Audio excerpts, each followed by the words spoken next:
Ele apareceu no Breves Biografias de Linus Pauling. E ele apareceu no Breves Biografias de Richard Feynman. E agora chegou o momento dele. De quem? De quem? Robert Oppenheimer, o pai da bomba atômica. Bom, para começar, esse título de o pai da bomba atômica, ele não é tão justo assim para o Robert Oppenheimer. Eu vou começar pelo final, para depois ir para o início.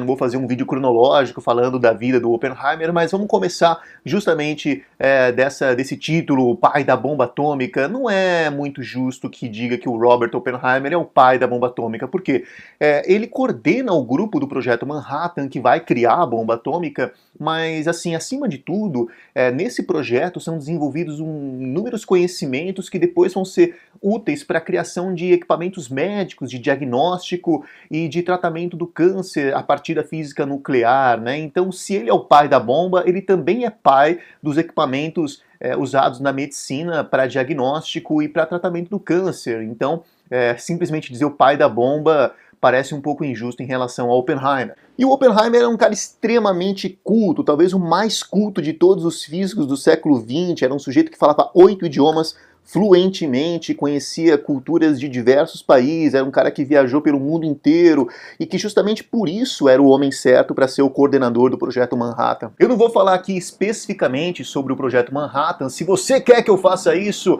eu vou fazer um vídeo específico sobre o Projeto Manhattan, caso esse vídeo aqui tenha 100 likes. Esse é o desafio. Acho que não vai ter não, mas enfim, se tiver, eu faço um vídeo específico sobre o Projeto Manhattan.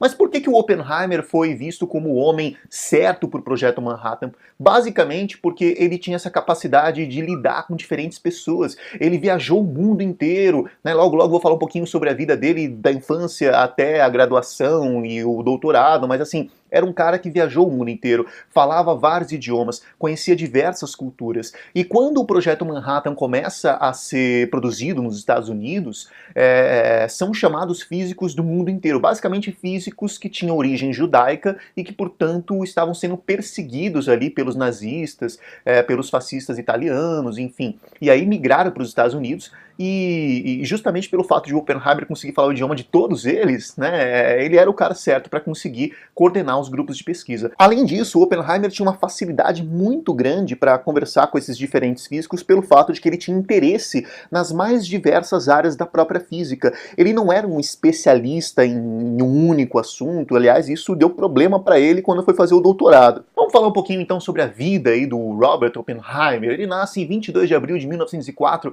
na cidade de Nova York. Ele é filho de judeus, mas ao contrário do Feynman, que também era filho de judeus, o Oppenheimer é filho de judeus ricos, né? Gente que tinha muita grana. Os pais do Oppenheimer trabalhavam com a venda de equipamentos para a indústria têxtil. Eles importavam e exportavam equipamentos para a indústria têxtil dos Estados Unidos para a Europa e da Europa para os Estados Unidos. Ele teve uma infância muito tranquila, cheio da grana, né, cara? Ele estudou nas melhores escolas de Nova York. E assim, ele sempre foi aquele cara meio recluso, ele nunca gostou muito da convivência social, sempre foi aquele cara mais isolado, mais introspectivo, né? E muito por conta do fato de que ele era aquele sujeito alto, grandão, magrelo, meio desengonçado e que não tinha muito jeito ali para os esportes, né, para as atividades esportivas. E justamente por isso ele ficava a maior parte do tempo nas bibliotecas. Ele se interessava por livros de diversos assuntos, desde divulgação científica, filosofia, a literatura e arte. Isso fez com que o Oppenheimer tivesse certa dificuldade para definir o que ele queria fazer da vida, afinal de contas ele gostava de praticamente todos os assuntos. Quando ele vai para a universidade, ele vai estudar em Harvard, ele ingressa em 1922, ele decide que gostaria de estudar ciências da natureza e ele migra então para uma graduação de ciências e no início a pretensão dele era trabalhar com química. No entanto, ele conhece um cara chamado Percy Bridgman, que depois ficou famoso, ganhou um prêmio Nobel,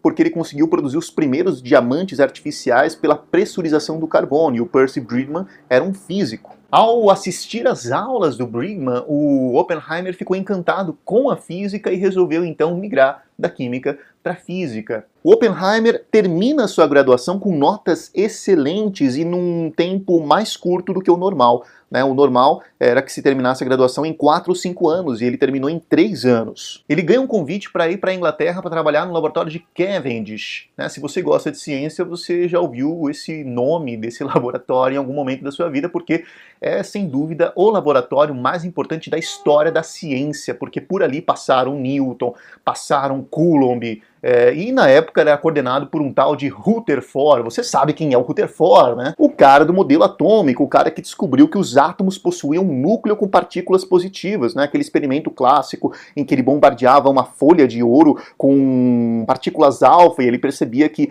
as partículas alfa sofriam alguns desvios bruscos, então a única justificativa era que os átomos que compunham aquela placa possuíam um núcleo com carga positiva e que repelia as partículas alfa que também eram positivas. O Rutherford era um cara extremamente exigente, até porque ele era um físico experimental e ele coordenava o maior laboratório de ciência, não só de física, mas de ciência do mundo, né? E quando o Oppenheimer chega para trabalhar com o Rutherford, ele percebe que o Rutherford era um cara bastante exigente e que tinham certas montagens de equipamento, calibragem e medições que o Oppenheimer não estava conseguindo dar conta. Pela primeira vez na vida, o Oppenheimer percebe que ele não é tão bom assim naquilo que ele se propõe a fazer, porque ele foi um estudante brilhante na escola, um estudante brilhante em Harvard, e agora ele levava bronca todo dia do Rutherford. Ele fica meio chateado, né? Daí ele resolve fazer aquilo que todo rico faz quando fica chateado. O que um rico faz quando fica chateado? Vai viajar pelo mundo! E aí o Oppenheimer viaja para a Europa, por toda a Europa, para treinar os seus idiomas, que ele falava com proficiência. Ele volta para os Estados Unidos, viaja para a costa oeste dos Estados Unidos, aquela região dos desertos, dos canyons, inclusive por isso que ele vai sugerir aquela região para ser a região do Projeto Manhattan, em Los Alamos, né, porque ele conhece aquela região como ninguém, e ele tinha um encanto por aquela região, né, um encanto até meio espiritual pela região ali da costa oeste dos Estados Unidos. Quando ele volta para a Europa, ele decide que não vai mais trabalhar na física experimental, porque ele percebeu que ele tinha uma limitação para fazer aquilo, e não era tão bom quanto o Rutherford queria. E aí ele vai para a física teórica e ele conhece um cara chamado Max Born. O Max Born é um dos maiores nomes da física do século XX e trabalhava na Universidade de Göttingen, na Alemanha, que era o berço da física quântica, né? Por essa universidade, para você ter uma ideia, passou lá o Niels Bohr, Erwin Schrödinger, o Werner Heisenberg, né? Grandes nomes da física quântica passaram e trabalharam, atuaram na Universidade de Göttingen, né? E naquele momento o Max Born era o coordenador do grupo de física e ele convidou o Oppenheimer para ser o doutorando dele, né? Ele ia ali ser o orientador de doutorado do Oppenheimer. A pesquisa de doutorado do Oppenheimer é de grande relevância para a física, embora ele não seja tão conhecido por esse assunto, mas ele vai desenvolver uma pesquisa sobre o spin do elétron. Você já ouviu falar do spin do elétron, talvez? Spin tem a ver com rotação, né? Então, hoje a gente sabe que o elétron ele tem um comportamento semelhante ao que seria o de rotação em torno de si mesmo, né? E como o elétron é uma partícula elétrica, o fato dele rotacionar em torno de si mesmo produz um campo, uma variação de campo eletromagnético que, nas medidas mais precisas, vai gerar alterações ali, principalmente no que diz respeito à recepção e à emissão de fótons, né, de energia, o que, assim, em termos mais precisos, vai na tecnologia da mecânica quântica, na produção, por exemplo, de LCDs, na produção de placas, na produção de microcircuitos, traz algum tipo de alteração. Então é importante que você saiba medir e lidar com essas alterações do spin do elétron justamente para você ter mais precisão no funcionamento desses microcircuitos. É nesse momento que o Oppenheimer conhece um outro grande nome da física do século XX chamado Paul Dirac. E aí tem uma história bem curiosa, né? Porque ele convida o Paul Dirac para dar uma olhada no projeto de doutorado e o Paul Dirac, folheando ali o trabalho sobre o spin do elétron, se depara com poesias. O Dirac fica indignado quando vê que o Oppenheimer tem poesias ali no meio. E aí ele olha para o Oppenheimer e diz: "Pô, cara, como assim? Poesia aqui no meio? O que poesia tem a ver com física?" E dá uma bronca no Oppenheimer. Ele diz algo mais ou menos assim: enquanto que os físicos se esforçam para transformar o enigma em algo compreensível, o poeta faz o contrário, velho. O poeta transforma aquilo que é compreensível em enigma. E não era uma piada, não era uma brincadeira. Ele de fato estava dando uma bronca no Oppenheimer, porque o Dirac percebeu que o Oppenheimer tinha uma dificuldade para se concentrar em um assunto específico. né? Então, o Oppenheimer era aquele cara que era encantado por diversos assuntos, diversos saberes, diversas coisas diferentes, e ele gostava de física, poesia, de linguagem, de literatura, de matemática, de tudo, né? E aí o Dirac resolve dizer para ele que assim, ó, se ele quiser ser um físico pesquisador, que entre para a história, que seja brilhante, ele precisa se focar em um único assunto. E o Oppenheimer percebe que não, ele não tem aptidão para se focar em um único assunto. Porque, ora, para ele, a vida, o significado das coisas, estava justamente nesse conhecimento mais amplo, em compreender a conexão entre aquilo que é material e o não material, entre aquilo que é lógico e aquilo que é poético, entre aquilo que é filosófico e aquilo que é linguístico. É aí que está o tempero, o sabor da vida para o Oppenheimer. Então essa recomendação de ser um especialista fez com que o Oppenheimer descobrisse que não, ele não tinha aptidão para ser um pesquisador e se tornar tão bom quanto o Dirac era, por exemplo. Quando ele volta para os Estados Unidos, depois de que já tinha mais de 30 anos, né, ele percebe então que ele tinha uma capacidade ímpar para lidar com grupos, né, porque ele não seria um pesquisador tão brilhante quanto um Dirac, quanto um Max Born, quanto um Einstein, por exemplo, mas ele tinha uma capacidade que esses caras não tinham, que era um conhecimento sobre diversos campos do saber, não só da física, mas de outros saberes também. E por conta desse conhecimento tão amplo, tão versátil,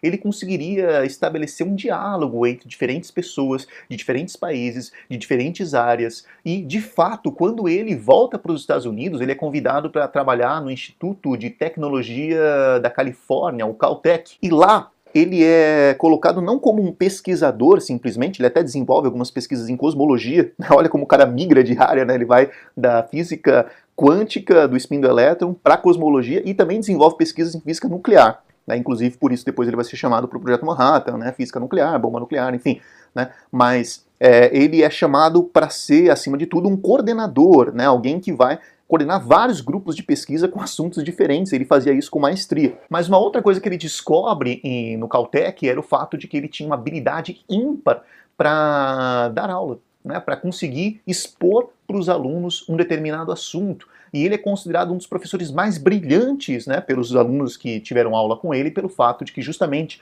ele conseguia dar significado para cada tema que ele abordava nas aulas. Ele conseguia falar sobre como aquele tema era pesquisado na Alemanha, como era pesquisado na Itália, que tipo de ponto de vista era desenvolvido em diferentes regiões, para que servia aquele conhecimento. Ele tinha uma didática ímpar e uma cultura geral que encantava os alunos. Ele é chamado para o Projeto Manhattan e assim, ele antes disso conheceu uma moça chamada Jean Tatlock. A Jean Tatlock, ela era vinculada ali aos partidos comunistas dos Estados Unidos e ela faz com que o Oppenheimer comece a se encantar também por política e comece a se entregar a esse tipo de reflexão sobre a estrutura social, né? E tanto é que em 1937, se eu não me engano, o pai do Oppenheimer falece, deixa uma herança generosa e o Oppenheimer usa a maior parte desse dinheiro para financiar grupos antifascistas. E isso trouxe problemas para ele, porque boa parte dessas organizações antifascistas depois viraram grupos comunistas, né? E como os Estados Unidos passam a perseguir os comunistas, o nome do Oppenheimer entrava lá na lista dos que financiavam o comunismo, e ele foi chamado para prestar depoimentos, e nesses depoimentos, curiosamente, ele é muito autêntico, ele é muito verdadeiro, né? Então, quando perguntado sobre a relação dele com o comunismo, ele diz algo como: não sou comunista, mas sou socialista sim. Eu não financiei grupos comunistas, eu financiei grupos antifascistas. Agora, eu não tenho culpa que boa parte desses grupos antifascistas, anos depois, vieram a se transformar em grupos comunistas, mas eu não sou comunista. Dizem que ele foi autêntico e verdadeiro no seu depoimento, de tal forma que ele foi absolvido de todas as acusações, mas mesmo assim teve problema. Depois dos primeiros testes da bomba atômica no deserto de Los Alamos, Oppenheimer se dá conta do poder de destruição daquela bomba. E ali ele passa a ter um certo arrependimento de ter participado do processo de sua fabricação, né?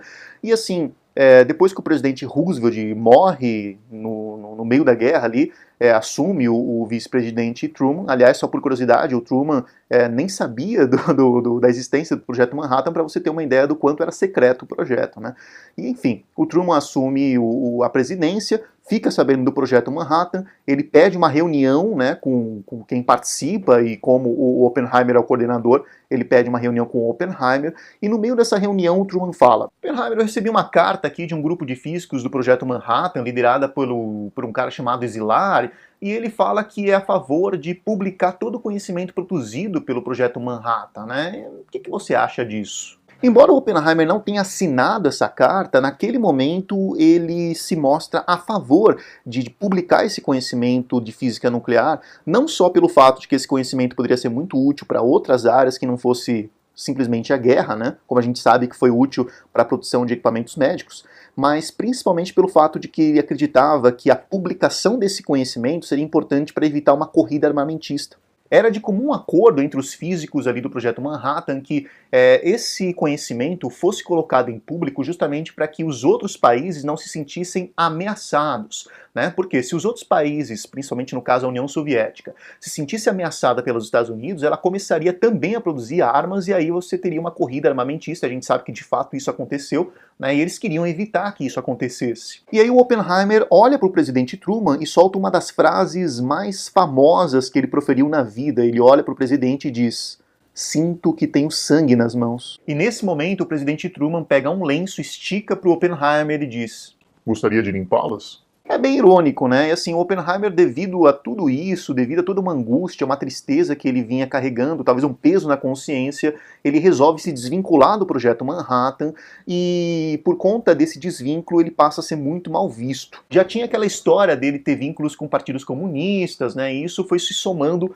E um cara chamado Lewis Strauss, que era um dos líderes ali do grupo que produzia armamento nos Estados Unidos, começa a pegar no pé do Oppenheimer e entra com outro processo para impedir que o Oppenheimer tivesse acesso a todas as pesquisas desenvolvidas nos Estados Unidos, muito por conta do fato de que o Oppenheimer era contra a produção da bomba de hidrogênio, a chamada bomba H. E de fato, mesmo ele sendo absolvido daquela acusação de ser comunista, de financiar grupos comunistas, no final do julgamento ele é impedido de ter acesso a todos os resultados de pesquisas que fossem feitas nos Estados Unidos pelos grupos ligados ao governo, né? Assim, na prática, isso basicamente impediu o Oppenheimer de coordenar grupos de pesquisa na universidade. E isso fez com que o Oppenheimer passasse a se dedicar praticamente somente a ser professor de universidade. Ele não podia mais coordenar os grupos de pesquisa, dado o fato de que ele não podia olhar para nenhum tipo de resultado de pesquisas universitárias, acadêmicas, nos Estados Unidos. Só em 1963, o então presidente John Kennedy resolve conceder um perdão ao Oppenheimer, e mais do que isso, né, ele vai condecorá-lo com um prêmio Henrique Fermi. Só um detalhe, isso acontece no mesmo dia em que o presidente John Kennedy é assassinado. Ele assina de manhã a concessão do perdão e a condecoração do prêmio Henrique Fermi para o Robert Oppenheimer, e à tarde ele leva o tiro e morre. O Oppenheimer morre em 1967 por conta de um câncer na garganta. Ele era um fumante compulsivo, e a gente tem que lembrar que nessa época não era muito claro que o cigarro trazia grandes malefícios para a saúde.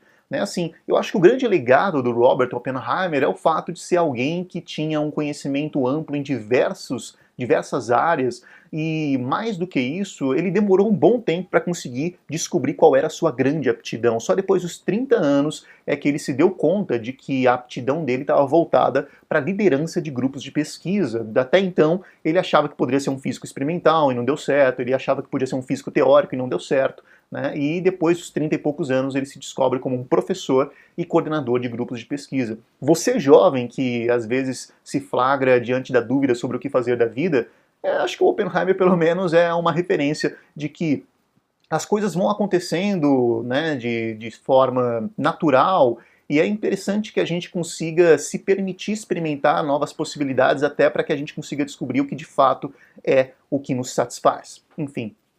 Espero que você tenha gostado desse vídeo. Se você gostou, dê o seu like, compartilhe, dê o toque na sinaleta aí, inscreva-se no canal. Tchau!